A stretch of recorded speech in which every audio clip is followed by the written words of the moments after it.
বাবা, আমাকে বুকে নাও, আমাকে পানি দাও। বাবার কাছে এক শিশু সন্তানের এটাই ছিল শেষ আবদার। কিন্তু বাবা সেই আকুতিতে সাড়া দিতে পারেননি, কারণ হামে আক্রান্ত শিশুটি তখন হাসপাতালের নিবিড় পরিচর্যা কেন্দ্রে। ফুলের মতো এই শিশুটিকে বাঁচানো যায়নি। এমন অনেক ফুল ঝরে যাচ্ছে অকালেই। যে শিশুদের হাসিতে ঘর ম করার কথা ছিল, তারা নিথর হয়ে যাচ্ছে যন্ত্রণায় ধুঁকে ধুঁকে। রঙিন পোশাকে যাদের ছুটোছুটি করার কথা ছিল, তাদের ছোট্ট শরীর পেঁচিয়ে আছে কাফনের সাদা কাপড়। যে বাবা তার প্রিয় সন্তানের জন্য রঙিন বেলুন আনতেন, সেই বাবাকে আনতে হচ্ছে গোলাপ জল। যে মায়ের বুক জুড়ে ছড়িয়ে থাকতো আদরের সন্তান, সেই মায়ের বুকে এখন শুধুই হাহাকার। হারিয়ে যাওয়া নিষ্পাপ প্রাণগুলো জানেও না তাদের মৃত্যুর জন্য দায়ী বড়রা। যাদের দায়িত্ব ছিল এই শিশুদের জীবন নিরাপদ রাখা, তাদের চরম অসতর্কতা, টিকাদানে অবহেলা আর নীতি নির্ধারকদের উদাসীনতাই তাদের মৃত্যুর মুখে ঠেলে দিয়েছে। যারা নিজেদের দায়িত্বটুকু ঠিকঠাক পালন না করে এই শিশুদের পৃথিবীর আলো বাতাসে বড় হতে দিলেন না, ইতিহাস কি তাদের ক্ষমা করবে? আইন হয়তো আপনাকে বাঁচিয়ে দেবে, কিন্তু এই অবুঝ শিশুদের প্রতিটি দীর্ঘশ্বাস আপনাকে কি মুক্তি দেবে? অন্তর্বর্তী সরকারের সময় মতো টিকা সরবরাহে ব্যর্থতার কারণে দেশে দেখা দিয়েছে হামের প্রাদুর্ভাব। স্বাস্থ্য অধিদপ্তরের তথ্য বলছে, গত 15 মার্চ থেকে এখন পর্যন্ত হামে মোট 32 জন শিশুর মৃত্যু হয়েছে। এই সময়ে হামের উপসর্গ নিয়ে মৃত্যু হয়েছে 166 শিশুর। অনেকেই হাসপাতালে মৃত্যুর সঙ্গে লড়ছেন।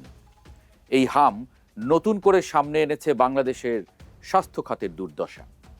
এই খাতের অবস্থা বর্ণনা করতে গেলে একটি কথাই মাথায় আসে, এটি যেন এক তলাবিহীন ঝুড়ি, যেখানে সাধারণ মানুষের হাহাকার আর অব্যবস্থাপনার পাহাড় জমে আছে। মহা গুরুত্বপূর্ণ এই খাতটি দুর্নীতির বেড়াজালে নিজেই অসুস্থ। সরকারি হাসপাতালের বারান্দায় শুয়ে থাকা মুমূর্ষু রোগী, কিংবা বেসরকারি হাসপাতালের আকাশচুম্বী বিলের চাপ, চিত্রটা সবখানেই করুণ। সরকারি চিকিৎসা ব্যবস্থা অনেক আগে থেকেই প্রহসনে পরিণত হয়ে আসছে, যেখানে একটি সাধারণ সিরিঞ্জ থেকে শুরু করে জীবন রক্ষাকারী ওষুধের জন্য রোগীকে হাপিত্যেশ করতে হয়। অন্যদিকে বেসরকারি খাতে চাকচিক্য থাকলেও তার ভেতরে লুকিয়ে আছে অসহায়ত্ব। বড় বড় বুলির আড়ালে চলে মানহীন চিকিৎসা আর গলাকাটা বাণিজ্যের মহোৎসব। একজন মানুষ যখন অসুস্থ হন, তিনি শুধু শারীরিক নয়, মানসিকভাবেও অসহায় হয়ে পড়েন। আর সেই অসহায়ত্বের সুযোগ নিয়ে যখন ব্যবসা চলে, তখন তাকে আর সেবা বলা চলে না।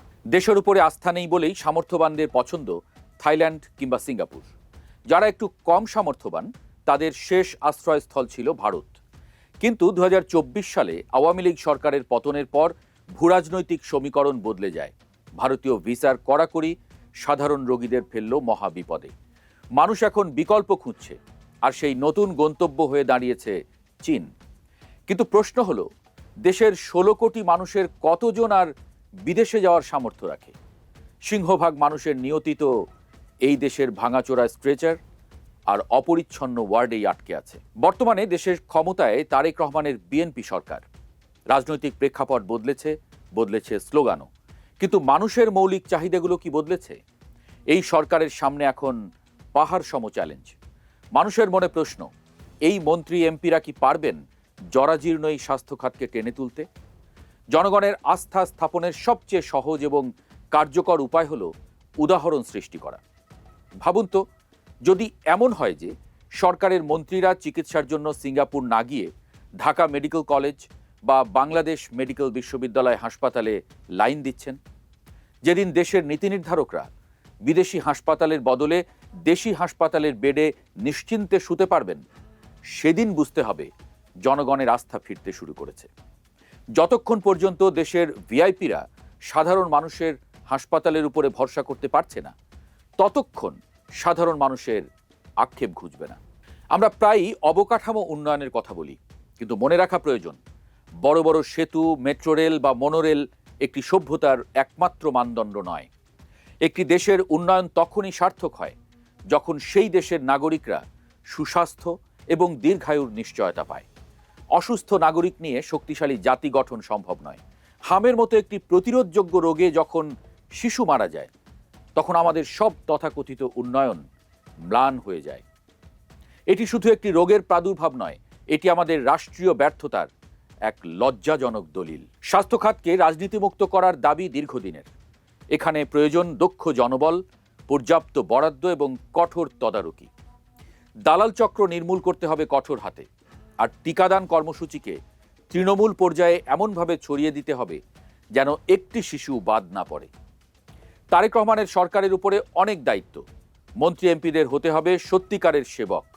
তাদের চিকিৎসার জন্য যেন জনগণের টাকা বিদেশে উড়ে না যায়, বরং সেই টাকা দিয়ে দেশের প্রতিটি চিকিৎসা কেন্দ্র যেন হয়ে ওঠে এক একটি ভরসার নাম। বড়দের ভুলের কারণে যখন এতগুলো শিশুর প্রাণ যায়, তখন পুরো রাষ্ট্র অপরাধী হয়ে পড়ে। হামের মতো রোগে এই মৃত্যু মিছিল বন্ধ করতে হলে চাই সদিচ্ছা আর জবাবদিহিতা। সাধারণ মানুষ এমন এক বাংলাদেশ চায় যেখানে কোনো মাকে তার সন্তান হারাবার শোকে আকাশ কাঁপাতে হবে না। স্বাস্থ্য ব্যবস্থা হবে নিরাপদ, মানবিক এবং আস্থার প্রতীক। মন্ত্রী এমপিরা কি পারবেন সেই আস্থা ফিরিয়ে দিতে? সময় এবং তাদের কাজই সেই উত্তর দেবে। তবে মনে রাখা জরুরি, ইতিহাস কাউকে কিন্তু ক্ষমা করে না।